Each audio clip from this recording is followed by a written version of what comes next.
Hi, good morning, everyone.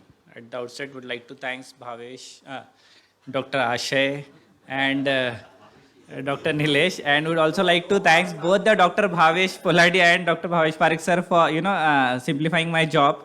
Basically, here I am presenting the pre-treatment circulating tumor DNA levels, which significantly predicts of OS and PFS in Nadim 2 trial. So this is just a subgroup analysis, and the primary endpoint of this trial, as we all know, is a PATH-CR in intent to treat population, whereas they also presented a 3-year OS data which sir has presented and the biomarker analysis. So this, they have just, this is present in latest ISCLC Vienna, Australia, regarding the pre-treatment ctDNA levels, and rightly said by Dr. Bhavesh sir also that, what his first slide is again my concluding slide, and what he said is the circulating tumor DNA levels were significantly associated with OS, and it outperformed the radiological assessment response criteria as per RESIST 1.1. So that's what they have presented here. So we'll not go into much details, but we all know that 20% of patients with NSCLC are diagnosed with stage 3A, and 5-year OS is approximately 36%. And results from various clinical trials suggest benefit for addition of nivolumab to neoadjuvant CT for patients with resectable NSCLC. We have phase 2 NADIM trial which reported higher OS, and phase 3 Checkmate 816 which report improved EFS and PCR with this addition of nivolumab. In addition, the follow-up of NADIM 2 trial PFS and OS result with addition of neoadjuvant nivolumab to CT or CT alone in patients with resectable stage 3A, B NSCLC reflected improved PCR.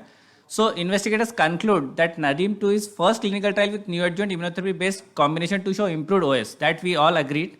But the prognostic factors which are capable to determine, discriminate between patients at high or low risk of progression and death can be useful to tailor subsequent treatment. That's what Dr. Bhavesh sir has said.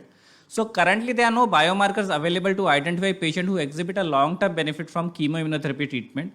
And in this Nadim trial, pre-treatment ctDNA analysis identified patient at high risk of progression and outperformed the radiologic response assessed according to RESIST criteria. So again, the study design is more or less same. I mean, it is just the same thing. What I would like to tell you here, the circulating tumor DNA from the pre-treatment plasma sample was then analyzed with the TrueSight Oncology ctDNA next generation NGS assay. So these are the baseline characteristics. Again, I'm not going into detail. It is and this is the surgical summary which already Dr. Bhavesh Poladi has already told us that there's a major difference, with addition of nivolumab 69 versus 93 definitive surgery.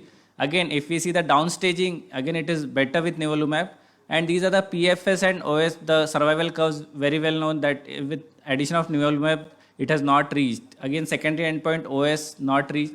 So coming to the pre-treatment ctDNA levels, at a median follow-up of 21.2 months, the baseline circulating tumor DNA was detected in 52 of the 54 pre-treatment plasma samples, and they were significantly associated with tumor size. What cutoff they have taken this is maximum diameter of 70 mm. And the pre-treatment circulating tumor DNA levels were significantly associated with PFS and OS, and regardless of the cutoff used.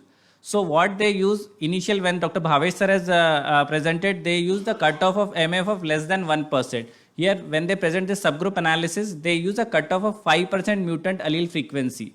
So those patients with low ctDNA levels at baseline, they had significantly improved PFS and OS than patients with high ctDNA level. So those patients who have low ctDNA level, the hazard ratio is 0.19 for PFS with p-value of 0.013, whereas hazard ratio is 0.13 with p-value of 0.001 for OS with less than 5% as a MAF frequency.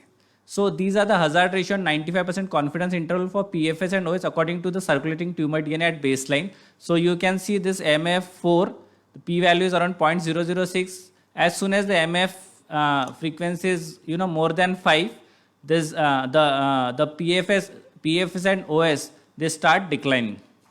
So these are the results. I have tried to get the slides from BMS, somehow I couldn't get it. So these are the survival curves for PFS and OS according to the MF frequency. So the upper one, yellow one, is less than 5% MF, whereas the blue one is the more than 5% MF level. Similarly, these are the results where they see the PFS and OS as experimental arm, and this is basically the control arm, whereas the yellow one is less than 5% AMF, whereas the blue one is more than 5% AMF. So pre-treatment circulating tumor DNA levels were significantly associated with tumor size. You can see where the tumor size is more than 70 the circulating tumor DNA levels were significantly higher side, whereas the pre-treatment ctDNA levels were significantly higher in patient diagnosed as having disease progression during neoadjuvant therapy. So irrespective of whether there is a PR or stable disease or progressive disease, the circulating DNA levels were high, significantly higher. So these again then the same PFS and OS curve.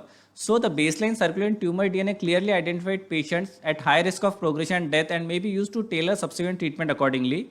And the prognostic information which are provided by the clinical stage can improve by adding circulating tumor DNA information.